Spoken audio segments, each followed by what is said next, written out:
Sociedad avanza, siempre hay una dinámica social, hay una mayor exigencia en las personas. Ustedes acuérdense, 10 años atrás la vida era más tranquila, teníamos las cosas mucho más fáciles, las movilidades eran más simples, podíamos caminar libremente por las calles, ¿no? Ahora todo eso se ha complicado, pero también entendemos que la sociedad cada vez se moderniza, crece. Y esto genera un concepto claro.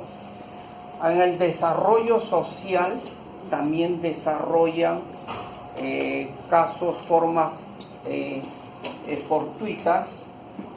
Las personas estamos más sujetos a determinadas acciones. Producto de esto se generan mayores accidentes. Y es una de las razones que al haber mayor patologías, al incrementarse la incidencia de los procesos traumatológicos en la medicina, y las estructuras que estudian los capítulos en la medicina le dan un valor. Antes solamente cirugía era considerada como una especialidad mayor, al igual que medicina, y actualmente medicina ya no es tanto porque se ha diversificado, pero sin embargo quien ha crecido mucho es traumatología. Ahora 10 años atrás también existían los posgrados, las especialidades, los residentados médicos, y la gente en la sociedad piensa pues médico igual a dinero, y buscaban qué especialidad daba más dinero, y era cirugía plástica. Todo el mundo quería hacer cirugía plástica. Cada vez se formalizó, se hicieron concursos, exámenes para escoger, siempre cirugía plástica iba a la cabeza. Quien ahora, un capítulo que es muy solicitado y hace 2 años estuvo por encima de cirugía plástica, fue traumatología. Hay algunos traumatólogos que dicen que quien hace traumatología nunca van a estar mal en la sociedad. Bueno, puedan tener o puedan tener razón, pero eso es lo concreto. Traumatología ha crecido, la demanda es muy grande, las patologías son diversas, y hay algo adicional, que los conceptos en traumatología en base a metodologías y principios ha cambiado. Pero ha cambiado para bien. Nosotros sabemos que la medicina en general tiene que modernizarse, gastro seguro que se ha modernizado, otorrino han modernizado, y neumología, cardiología, me imagino que han modernizado, pero lo que sí les doy fe es que traumatología ha evolucionado 380 grados los últimos 10 años, los últimos 5 años. Antes no se operaban, ahora sí se opera. ¿Con qué finalidad? ¿Cuál es la diferencia de operar o no operar? La diferencia es que ahora quiero lo mejor para la persona. ¿Qué procedimiento me garantiza que la persona en un corto tiempo va a volver a hacer las cosas como hacía antes? Probablemente con una cirugía. Antes se enyesaba y los pacientes esperaban 3, 4, 6 meses tirados, lo cual equivalía pues a que no podía estudiar, perdía el ciclo, y algunos con riesgo de perder el año de estudios, en el caso de un estudiante de medicina. Ahora no, ahora hay fracturas que se operan y a la semana están incorporándose a las actividades, dependiendo del tipo de actividad, a los 15 días, al mes. La traumatología es en función a resultados. ¿Y cuál es la función de la traumatología? Incorporar al paciente inmediatamente a su actividad tal como era antes del accidente. Entonces esto nos hace revisar cronológicamente, cuáles son los conceptos. Un anterior, por favor. Ortopedia y traumatología. Algunos de ustedes, cuando revisen una literatura, van a encontrar todo el capítulo como ortopedia.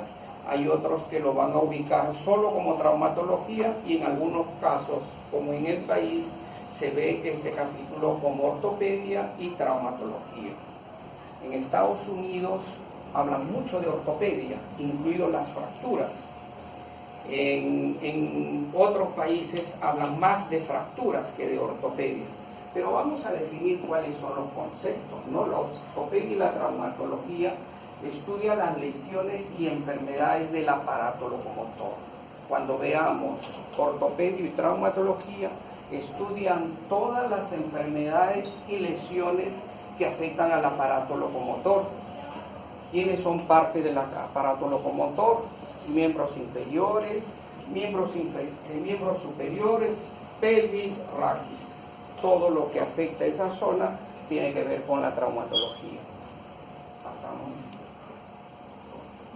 Vamos a enfocar qué es traumatología. Traumatología es la parte de la medicina que estudia las lesiones del aparato locomotor donde existe una causa traumática. Una caída, un accidente, cualquier tipo de mecanismo traumático que produzca una lesión en el aparato locomotor.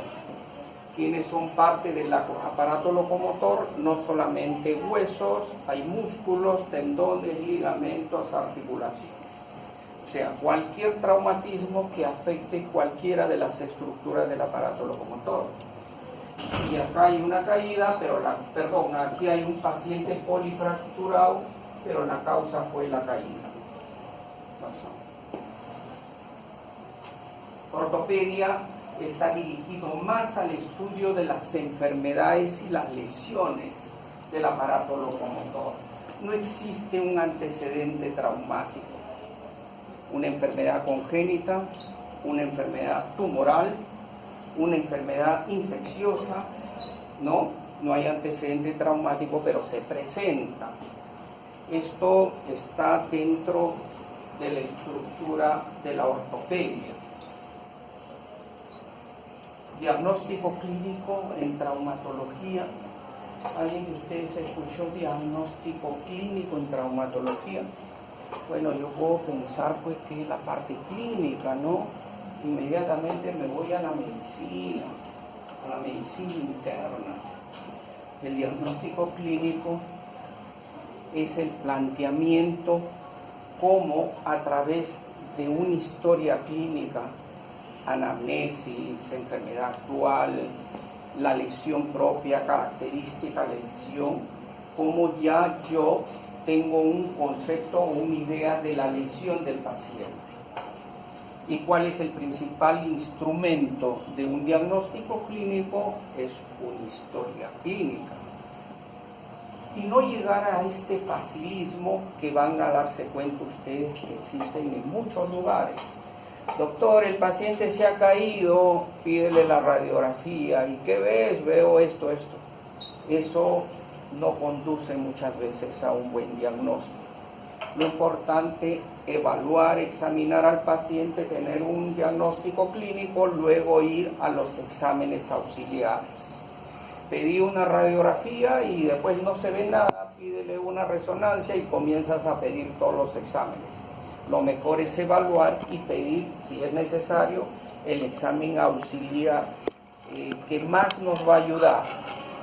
Usted ya tiene la teoría, ¿no? Eso está bueno. Entonces esto es un facilismo.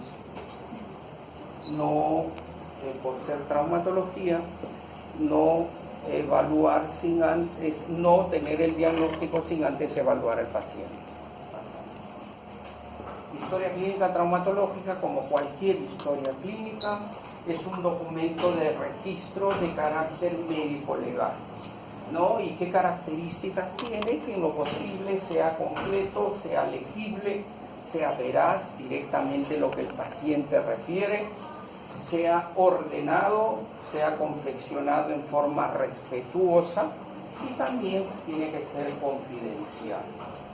Existen leyes que protegen estas facultades que tienen todos los pacientes, sobre todo la confidencialidad, el principio del respeto. Lo demás ya corresponde a una estructura que todo médico tiene que desarrollar. No empeñarnos en hacer datos así donde que yo solamente lo entiendo y no lo entiende lo demás. Lo importante de la confección de la historia es hacer el escrito con la finalidad que lo demás lo entienda. Bueno, eso lo aprendí de joven, tanto es así que mis recetas todas son en caligrafía, en letra de imprenta. Lo importante es cómo llegas tú al paciente. Y hay muchos que todavía escriben y hacen su garabato. Pero esa persona cuando va al banco dibujan la letra porque saben si no, no reciben el económico. Entonces acostumbrarnos a escribir con claridad. La confidencialidad es fundamental. Nadie tiene el derecho, sin que exista la autorización del paciente, de divulgar la enfermedad, las características de la enfermedad del paciente. Ahora hace poco hubo un tema que hasta ahora no concluye, pero sí se ha determinado que ha habido una falta grave, no solamente a la ética, sino al aspecto constitucional de cada persona que tenemos derecho, que no debieron divulgar ciertas, no solamente declaraciones, sino imagen. Ya ustedes saben a quién nos referimos, ¿no? Solamente en caso de fines académicos, de fines científicos, podemos tocar un tema, una discusión clínica, una junta médica, pero con la finalidad de un propósito que beneficie a la salud de ese paciente. Y lo demás tiene que ser bajo el consentimiento del paciente o la familia. Pasamos. Historia clínica, como cualquiera, tiene la anamnesis, un examen físico, un diagnóstico clínico, un diagnóstico radiológico, un tratamiento y un pronóstico. Anamnesis, el manejo del interrogatorio. El examen físico es la evaluación que hacemos en relación a la lesión que trae el paciente. Con estos dos procesos ya tenemos una idea qué diagnóstico clínico puede tener el paciente.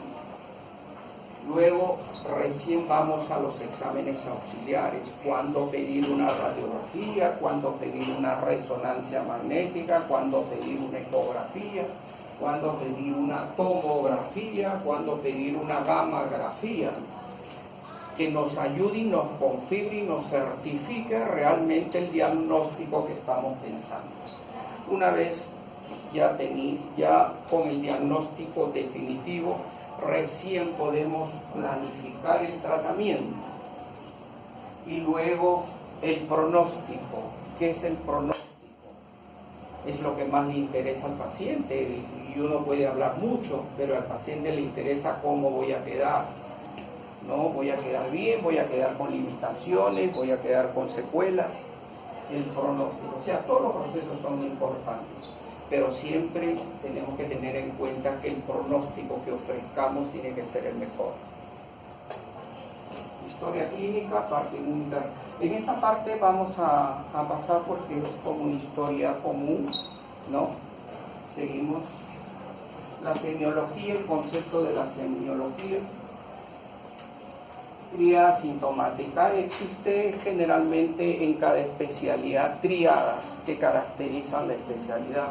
En este caso, en traumatología, siempre se va a hablar de dolor, en algunos casos de deformación y en algunos casos de la disfunción. Son conceptos que siempre van asociados a la patología de los pacientes. Son quizás los que más se usan, ¿no?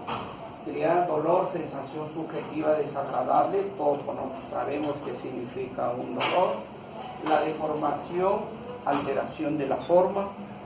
Un paciente que se golpea la rodilla viene con dolor, inmediatamente en el examen clínico tenemos que hacer un estudio comparativo, la zona donde ha sido traumatizada y dolor y aumento de volumen. Lo primero que tenemos que decir, esto está diferente a la otra rodilla, que es normal. ¿Qué procesos están sucediendo en esa rodilla? ¿Será una fractura? Pero si él entró caminando, ¿no? ¿Cómo puede haber una fractura? ¿Será un cuadro inflamatorio? ¿Habrá un derrame articular o líquido en la articulación? Entonces el aumento de volumen hay que interpretar.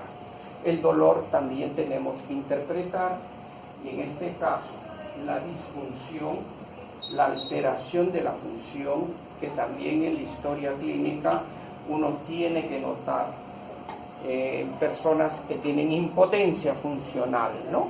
Entonces esta articulación o este miembro no está funcionando bien, ese es el miembro afectado, ¿no? Nos ayuda para definir qué miembro, qué zona, qué región es el afectado. Anamnesis, el interrogatorio, los motivos de la consulta, cuál es la razón por qué viene. Vengo porque me duele la cadera y hace una semana que me duele, pero hace 10 días tuve una caída. Si está caminando, la posibilidad de fractura se me aleja un poco, pero puedo hacer un problema inflamatorio articular. ¿Qué entidades inflamatorias conozco yo que afecten la cadera? O sea, poco a poco vamos llegando al diagnóstico, ¿no? Al igual con el dolor. Cuando hablamos de traumatismos, podemos hablar que existen dos tipos de traumatismos, uno directo, uno indirecto. No, ya tenemos el concepto de cuando es directo, cuando el golpe o el trauma va directamente afectándome el hombro y tengo dificultades de formación en el hombro. ¿Cuál ha sido el mecanismo? Un trauma directo. Una caída donde que todo el impulso de mi cuerpo fue hacia el lado derecho y me apoyé con el derecho y el dolor intenso en el hombro fue después de esa caída y el apoyo. En ese caso el mecanismo fue indirecto, ¿no? El apoyo fue con la mano, pero el cuadro clínico fue en el hombro, ¿no? Pasamos. Síntomas, molestias o sensaciones subjetivas de la enfermedad. Pasamos. Dolor, localización, de acuerdo a la evolución, de acuerdo a su intensidad, de acuerdo al origen, cuáles son las causas de dolor, como un dolor traumático es diferente a un dolor inflamatorio es diferente a un dolor degenerativo, como el dolor en una infección que también está presente, como está asociado a otros síntomas. Me duele la rodilla, se me ha puesto rojo, se me ha hinchado y tengo fiebre. ¿Desde cuándo estás así? Hace 3 días. La fiebre lo tengo hace 4 días. Oiga, hay relación en todo ese proceso articular con un proceso infeccioso, porque los síntomas me están inclinando más en pensar en una infección. Inmediatamente voy a los exámenes auxiliares y con eso confirmo si hay una artritis séptica, una artritis infecciosa, una artritis viral, cualquier tipo, pero cómo se van manejando los síntomas, que son fundamentales. Examen físico también es importante, el peso, talla, el rango articular, si hay una articulación que molesta, duele, vemos limitación en el rango, ver cuánto tiempo tiene la lesión y en qué tiempo el rango ha ido disminuyendo en la articulación y cuáles son las causas de la disminución del rango articular. Semiología, ya conocemos, inspección, palpación y en este caso agregamos la movilidad articular. Evaluamos articulación, no hay examen articulación sin buscar su movilidad. ¿Cuál es el principio fundamental de la función de una articulación? Es su movimiento. Entonces tenemos que evaluar el movimiento. La inspección también es importante, desde la actitud, la postura, evaluar ejes clínicos, y acá nosotros tenemos una imagen que a la inspección ya podemos tener un diagnóstico y con algunas preguntas, ¿no? ¿Notamos alguna diferencia? ¿Notamos algo que nos llame la atención? Hombro derecho. ¿Qué vemos en el hombro derecho? ¿Qué? Esto es una concavidad. Esto es una concavidad o una convexidad. una convexidad. ¿Qué características tiene el hombro? Convexidad, ¿no? La concavidad está alterada en este caso. ¿Qué patologías no producen concavidad en el hombro? Luxación, ¿no? Luxación. Solamente con la inspección y mueve el brazo, en una luxación no hay movimiento, no puedo, hay mucho dolor. Y es la primera vez, no, y es la tercera, ya estamos hablando de una luxación recidivante de hombro. Solamente con la inspección llegué al diagnóstico y comienzo a revisar mentalmente las luxaciones de hombro. ¿Cuántos tipos hay? Hay 3 tipos: anterior, posterior, inferior. ¿Cuál es la más frecuente? El 95% son anteriores, ¿no? Entonces yo ya sé que es una luxación anterior. ¿Qué hago inmediatamente? Tratar de ubicar la articulación en su lugar a través de un procedimiento, ¿no? Seguimos. Y acá, ¿qué nos llama la atención? ¿Quién es? ¿Quién nos da una opinión?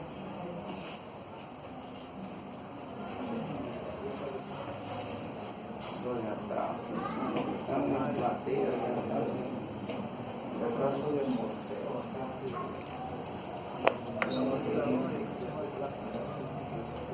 No les dije que algunos se van atrás para descansar mejor. Si usted ve, están en pleno. Bueno, ¿qué nos llama la atención en esta imagen?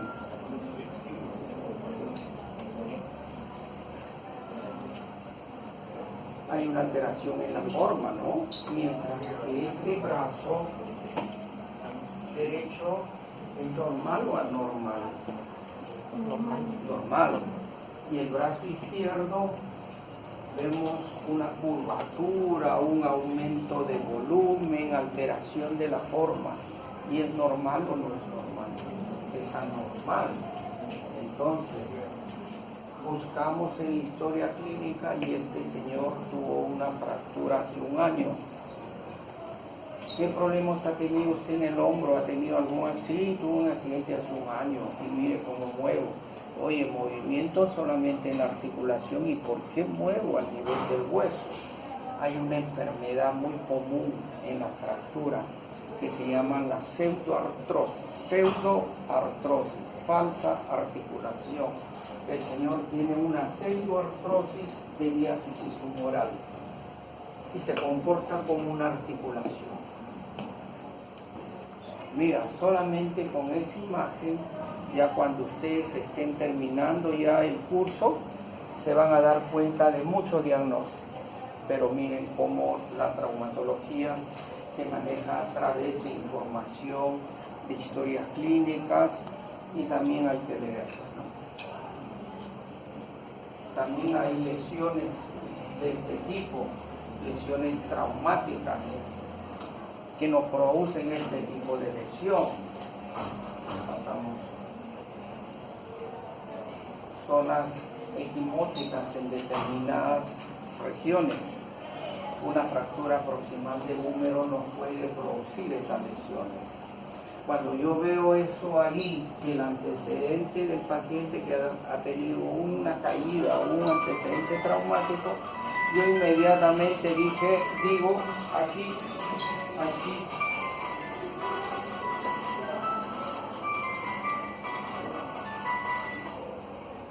yo digo inmediatamente, aquí algo se rompió. Lo primero que digo es, aquí algo se rompió. Algo se rompió y comienzo a investigar, se habrá roto el hueso y comienzo a evaluar todo el segmento del hueso a través de radiografías. Pero esto significa un sangrado interno. La piel es como un vidrio, transmite lo que se ve adentro. Aquí hay un sangrado, puede ser el músculo que se haya seccionado, se haya desgarrado, que ha producido un hematoma. Hay lesiones incluso superficiales de la piel que están asociados a una fractura, y hay que tener mucho cuidado a tratar fracturas más lesiones de la piel, porque estas lesiones de la piel pueden generar una infección, y la infección en una fractura es de un pronóstico no muy saludable, ¿no? Entonces siempre está en el concepto, primero tratar las partes blandas, luego tratar eficientemente la fractura. ¿Qué es lo que pasa si hay una fractura que necesita operarse y además tiene una lesión en partes blandas, una puerta de entrada o un foco a las infecciones? Primero tratamos las partes blandas, que estén en buenas condiciones para recién realizar la cirugía. Eso es una condición ya como un principio que todos lo tenemos que respetar. Inspección, también vemos a la inspección solamente evaluando este paciente en forma comparativa, podemos ver que algo no está bien. Paciente que estuvo haciendo un esfuerzo y sintió un tirón en el brazo con dolor y de ahí ya no pudo movilizar. ¿Cuál sería el lado enfermo? El derecho, ¿no? Vemos una asimetría, vemos una pseudotumoración, un aumento de volumen de la zona. Esa lesión o esa imagen es típica de una ruptura espontánea del bíceps humeral del lado derecho. Se rompió el tendón del bíceps y se recogió todo. Hay signos para cada lesión, en este caso es el signo de Popeye, ya saben, cuando vean signo de Popeye, ruptura del tendón del bíceps. La palpación es importante, dos tipos de palpación, superficial y profunda. En la superficial hay que evaluar la temperatura, la sensibilidad y a ver si a la palpación superficial genera dolor. Y en el examen profundo hay que ver cómo están las estructuras profundas a través de sus relieves normales. Hay que también evaluar en lo profundo si hay algún contenido de líquidos o alguna otra alteración, y también si la palpación profunda produce dolor, ¿no? Evaluación manual comparativa, el examen manual de preferencia hacerlo en forma comparativa. Pasamos. Las contracturas musculares también hay que determinarlos para ver a qué corresponde. No solamente es un proceso irritativo, un proceso inflamatorio, o es que está cursando con una ruptura muscular. Pasamos. Exámenes regionales son algunas formas como evaluamos regionalmente un segmento. Con maniobras especiales, hay signos clásicos que nos determinan un diagnóstico. Lo demás son procedimientos que se realizan al evaluar un paciente. La movilidad siempre hay que tratar de evaluar en toda articulación. Hay dos tipos de movilidad, cuando el paciente realiza una movilidad activa y cuando pasiva, ¿no? ¿Y qué es una movilidad activa? ¿Cómo definimos una movilidad activa? ¿Quién lo sabe? ¿Cómo? ¿Cómo? Es una movilidad activa cuando el paciente solo realiza el movimiento, ¿no? Y actividad pasiva cuando yo hago el movimiento. En este caso estoy evaluando el tobillo, yo comienzo a mover si genera dolor o no genera dolor. Pasamos. Examen físico, pruebas musculares. En pruebas musculares hay que tener en cuenta que existen dos factores importantes. Uno es el tono de la musculatura y el otro es la fuerza. Una lesión puede afectar tanto el tono o puede afectar la fuerza.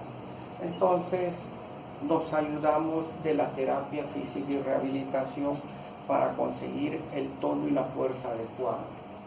También tenemos que aplicar pruebas neurológicas para diferenciar si esta lesión corresponde a un problema muscular, óseo, o también si ha afectado el nervio que participa en esa zona del dolor. Al igual, examen neurológico, examen vascular. ¿Qué caracteriza esta posición? ¿Lesión de qué nervio? Radial. Nervio radial, ¿no? Es muy frecuente en las fracturas del tercio medio distal del húmero. Cuando hay una fractura de húmero, inmediatamente tenemos que evaluar la función del nervio radial e informar al familiar, decirle pues, no solamente se ha dañado el hueso, sino el nervio también está dañado. Diagnóstico radiológico. Bueno, con lo anterior ya podemos tener un concepto de la lesión, y a ese concepto de la lesión lo vamos a denominar diagnóstico clínico. Luego pasamos al diagnóstico radiológico. El diagnóstico radiológico lo podemos realizar a través de radiografías, tomografías, resonancia magnética, ecografías y, en fin, una serie de exámenes adicionales. Las radiografías, hay radiografías simples, uno pide radiografía húmero, el radiólogo sabe que hay dos incidencias, frontal y lateral, ¿no? Radiografía posicional de acuerdo a incidencias, aparte de la convencional antero-posterior, yo solicito, aparte de esto, solicito una radiografía axial o una radiografía oblicua, adicional a la radiografía axial. Y también hay radiografías funcionales, ejemplo, columna cervical. Muchas lesiones o enfermedades de columna cervical se van a determinar cuando está en movimiento la zona de la toma radiográfica. Un examen que le da una mayor capacidad de poder definir lesiones o deficiencias dentro del aparato músculo-esquelético son las tomografías. Las tomografías están orientadas más para estudiar el hueso. Es un examen mucho más sensible que una radiografía. Entonces, hay tomografías de sustracción y tomografías de reconstrucción. La de sustracción es que si yo quiero estudiar una pelvis y en la radiografía me sale interpuesto por la otra cadera, estos exámenes eliminan la cadera y van directamente a la pelvis, a la de sustracción. Hay una fractura multifragmentaria y yo quiero reconstruir los fragmentos, lo puedo hacer con la de reconstrucción. Nos permite definir cuántos fragmentos tiene la fractura y cada uno tiene una indicación específica. La resonancia magnética es un estudio quizás mucho más moderno que tiene muchos alcances en precisión para ver nervios, calidad de la articulación, todo lo que no es óseo lo va a captar, ligamento, menisco, cápsula articular y una serie de alteraciones en partes blandas. Y ahí vienen la gammagrafía, las ecografías, densitometría ósea y la electromiografía. Casi todo lo que se ha enumerado, en base a eso le sirve al traumatólogo para definir un examen, un diagnóstico radiológico. Pasamos. Laboratorio clínico también usamos en algunas oportunidades las convencionales, examen de orina, grupo, factor, hemograma, tiempo coagulación, tiempo de sangría. Por laboratorio también hacemos estudios de cultivos cuando estamos pensando en una enfermedad, una patología infecciosa, ¿no? Y también para determinar características del tejido. En algunos casos hay fracturas productos de un cuadro tumoral, un cuadro neoplásico. Hacemos el cultivo para el estudio de la anatomía patológica, ¿no? Para determinar si existen células cancerígenas o no. Hay un principio fundamental, lo que algo se trató de conversar en antes, el principio, ¿por qué uno es traumatólogo y qué es lo que debe de pensar? En primer lugar, la incorporación del paciente a la vida activa en función del tiempo. Podemos ver todo tipo de pacientes de diferente actividad, pero es importante saber a qué se dedica usted. Supongamos que es un estudiante de medicina, sabemos que tiene que trasladarse, estar en función, no debe perder mucho tiempo y tiene una fractura. Mi objetivo principal es que el alumno siga estudiando en el tiempo más corto, ¿no? y buscar qué procedimiento o qué tipo de tratamiento es el más conveniente para él. Es por eso que se dice, y totalmente claro y certificado, que no se puede con patología de un paciente con otro. Cada paciente trae una patología distinta. Tienen aparte actividades e intereses distintos. La misma fractura en una paciente de 60 años, de repente no es necesario operarla. La misma lesión en un paciente de 30 años, es mejor operarla, no operarla. Eso ya depende de la definición de acuerdo a las características y el análisis que se hace a la patología. Pero lo importante, ¿qué hace un traumatólogo actualmente, no solamente en Perú, sino en Estados Unidos, Japón, en cualquier país? Es cómo soluciono este problema para que la persona vuelva a hacer lo que hacía antes de su accidente. ¿Ya? Pasamos. Para eso, pues, ya comenzamos a manejar protocolos de atención. Hay un protocolo de trauma óseo. Bueno, yo me caigo de segundo piso, es un traumatismo, inmediatamente voy al diagnóstico clínico y diagnóstico radiológico. Va a depender dónde se hace la referencia contra referencia. Traumatología, solamente tienen traumatología los niveles hospitalarios en el país 3-1. ¿Quiénes son 3-1? Hospitales generales. ¿Ya? Cuentan con traumatólogos. Si alguien tiene un accidente, que no lo queremos, pero tiene un accidente, una caída, llamamos a la ambulancia, ese es un tema, y el otro tema, ¿a dónde va a ir la ambulancia? No va a ir a un centro médico, no va a ir a una posta, no va a ir a un hospital nivel 2, mejor llévelo a un hospital 3-1. ¿Cuáles son hospitales 3-1 alrededor de esta zona? María Auxiliadora, 2 de Mayo, Loaiza está muy lejos. ¿Quién más? Almenara, si es que tiene seguro, si no tiene seguro lo van a devolver a otro sitio. Casimiro Ulloa va, sí va, ¿no?